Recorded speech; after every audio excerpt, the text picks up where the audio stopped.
while you're doing it? Well, I want to make sure we're going to put this under pressure. As you saw in the clear plastic demonstrator, we're putting some pressure in this thing.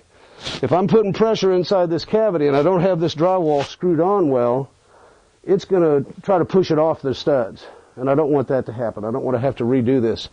And I'm seeing that I have a fairly substantial gap between screws. Really, I think the industry wants to see these almost every foot, don't you think? So I'm going to put some extra screws in here just to try to make sure that we don't blow stuff off of here. Put it over your shoulder, and then you'll feel it packing down in there. You saw how long it took. And you can put your hand in kind of like this, and that'll stop a lot of the blowout, and then you can actually feel the stuff flowing past your hand. Okay, that's how you turn stuff off for you. See, it's coming out of there. It's going to try to blow out. Yeah, that's where you want your hand in there to stop that as much as you can, you know. And we ought to have something that stops it even more, but anyway, get your hand in there to stop that stuff because it's going to try to blow out on you. And you're going to, by the time that you're through doing this, you're going to be covered with dusty crap all day. So hit your switch. And if you want to, you can do this. All right. So you can hold this rag just if you wanted to with your other hand. And if you want to, you could tie this around your belt loop, you know, rather than having it in your hand like that. Yeah, it's cool. All right. And it'll take us now, just like it did in the clear thing, in the clear demonstrator, it's going to take a while for it to fill loosely. And once it gets it filled loosely, then you're going to hear it lugging down and starting to pack. And then when you hear it starting to pack, you can kind of feel it. You lift it up about 6-8 inches. Wait till it packs, lift it up again, you know. There you go. Hear the sound it made on the machine? Don't go up very far. There you go. Now pull it up again. All right. Let's see. I don't go too far, but all right, lift it on up again until it starts flowing. Okay, lift it till it starts flowing. Lift it till it starts flowing, and get ready to do your flip because you're getting pretty close.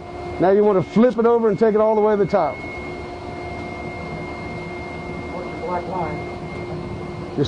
And it's still packing there, so let's let it pack a while. And I'll hold this for you.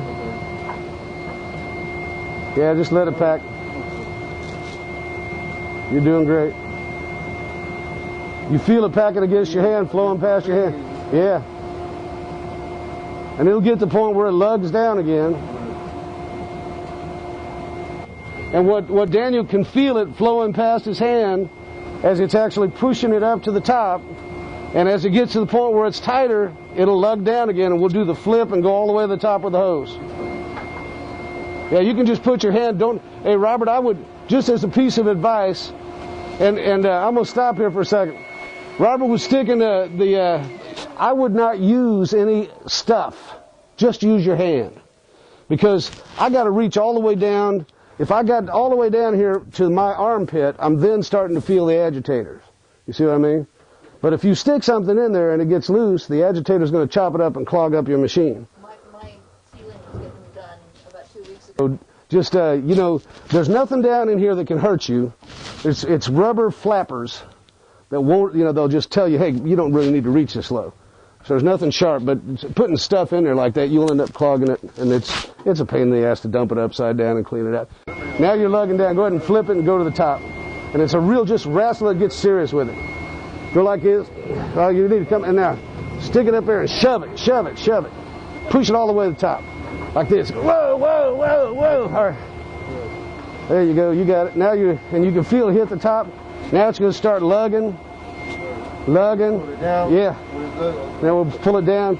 And if you want to, you can use a rag like this to help stop that crap from blowing by if you want. And if you're in an unfinished space, you're not worried about the mess. That's the good thing about it. And if you're outside working in somebody's yard, this is great mulch. The grass and the plants below it actually grow better. You know? When you see the material stop flowing, pull it down. When you get all the way to the end, I like to do something like this. Let me have a second. Okay. Oh, okay. Yeah. And that packs the size. Yeah. What I'm trying to do right now is pack it tight right at the hole. And it's a little messy, but what I've got now is something that's packed at a good density right at the hole. Does anybody else want to actually blow one? This is what you're going to look like when you're done. You know, we should have advised. Turn right here in the light, right? So here's youth build at work. Hey, man. All right. And you're going to get dusty. This is part of the deal.